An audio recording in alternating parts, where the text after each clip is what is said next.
Gentlemen, this is our first podcast. Today I'm here with Bad Athletics coach Kaytlin. Can you say Hello. hi? Great.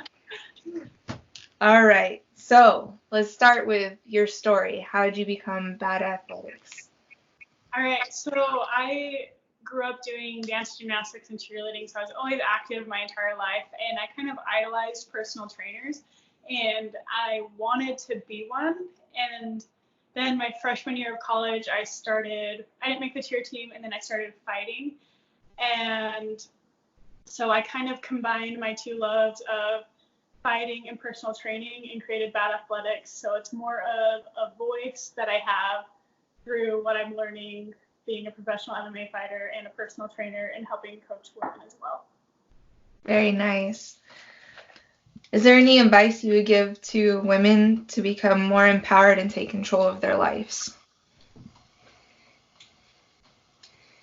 Yes, just start with baby steps. So a lot of women get really inspired and then try to go all in with their goals, whether it's health and fitness or with maybe a business or whatever they're trying to do with their life. It's just breaking those big goals into smaller goals and developing habits that you will do consistently every single day to work on those goals. You don't get a day off when you're trying to achieve big things.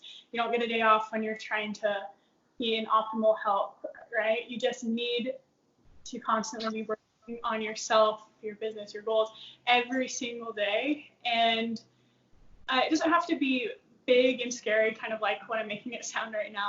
It can be small little things. For instance, if you're working on your health, be like, okay, I'm going to drink one more glass of water today. And I'm going to drink that amount of water every day for the week.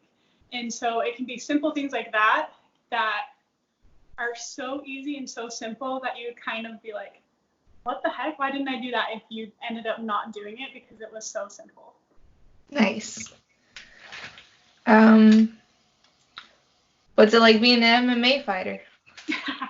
So I told you before, but I grew up doing dance, gymnastics, and cheerleading, and I grew up with two older sisters who were also involved in the same sports. They were on the drill team.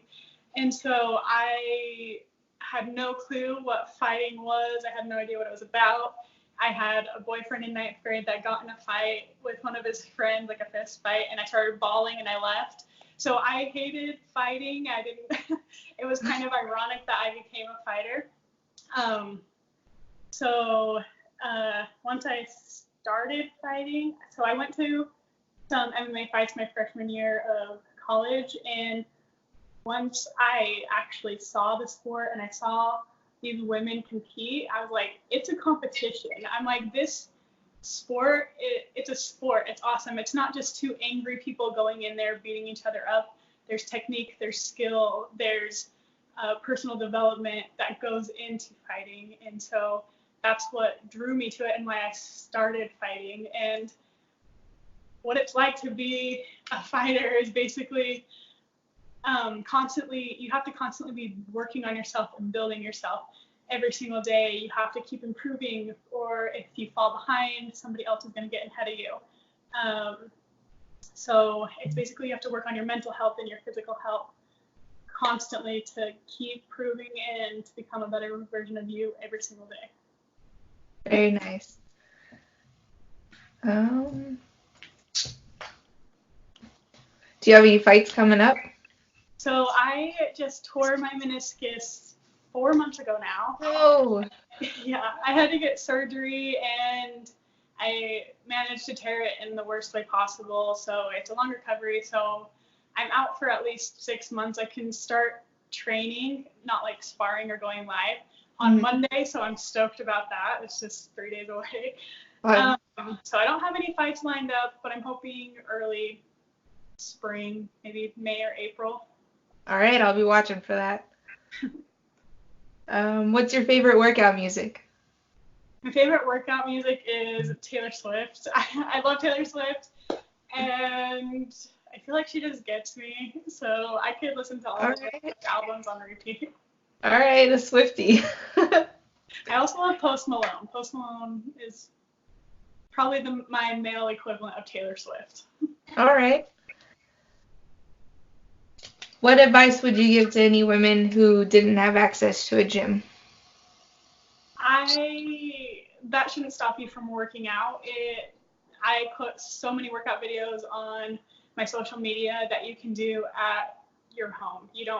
It's just an excuse saying that you don't have a gym or access to a gym. You can you don't even need weights or anything. You can do all body weight workouts and see great results. And you can also pick up like cans of food and use them as weights. So don't let that become an excuse. Just find a way around that excuse and get it done, because there's so many women, especially moms, that work out at home and they manage to get it done. Awesome. So you hear that, ladies and gentlemen? Do not use that as an excuse. She has videos. What's some nutrition advice you can give? With nutrition is start slow habits. A lot of people like to jump in on these crazy diets and they get burnt out, and then they end up losing a bunch of weight at first and then gaining it all back and more because they didn't develop the healthy habits that they needed to sustain it long term. So what I recommend doing is basically start with your water intake. Make sure you're drinking anywhere from 3/4 to a full gallon of water every day. And then you can work on adding in protein every day. Maybe you're going to add in eating like 5 eggs every single day, or eating drink a scoop of protein every single day. Or there's little tricks and things here and there that you can slowly add into your schedule instead of just starting it all at once and burning yourself out and not actually developing the healthy habits that you need. Right. What do you think about organic versus regular produce? Do you think there's a difference? No, I don't think there's much of a difference. I mean, there's less pesticides on organic, but there still are pesticides on organic. So I think it's just a way for people to be able to charge more, for other people to be pumped about it. So they're like, oh, I'm only organic, but it's the same thing. I think you'll be just fine eating a non-organic apple than eating an organic apple. All right. What's your favorite meal? My favorite meal, I would say barbecue chicken pizza is my number one, but I also love burgers and I love Mexican food. So it's mainly things that you probably shouldn't eat very often. But they're so awesome. Oh, yes. All right. I'm out of questions. The last one I got for you is, do you have an inspiring quote that like helps you when you maybe don't feel like doing much? Yes, so I worked with a sports psychologist leading up to my last fight. It's the fight that actually didn't go through because I tore my meniscus during that fight camp. But as I was talking to my sports psychologist, I've had a problem with not showing up to my fight. I have a better skill set than the girls I was losing to, and so we were trying to figure out why that was happening. And he basically said, like, I would feel burnt out by the end of my fight camp. So when I got in a fight, I would be thinking, I don't even want to be here right now. So I'm in the cage about to fight a woman, and I'm thinking, I don't want to be here right now. That's one of the worst mindsets to have. So he told me to say, I am burnt out and I don't want to be here right now, but that's okay. I'm going to do it anyways. And that kind of just it flipped a switch in my mind, and it helped me be ready, because it's like I would kind of freeze up and be like, oh my gosh, I don't want to be here right now. What do I do? And kind of freak out a little bit. Yeah. And so me just saying, that's okay. That's normal feelings. Let's go ahead and get it done anyways.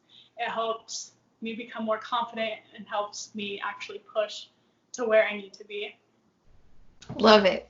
So yeah, I think everybody feels burnt out every once in a while, and everybody feels low in energy, and just as long as you know that's okay, I'm going to do it anyway. Yeah, that's a good one. I like that. All right, that is it for our first podcast. Thank you for being a guest. Of course, thank you for having me. Yeah. Wish you the best of luck with the podcast, and I think it's awesome what you're doing. Thank you very much.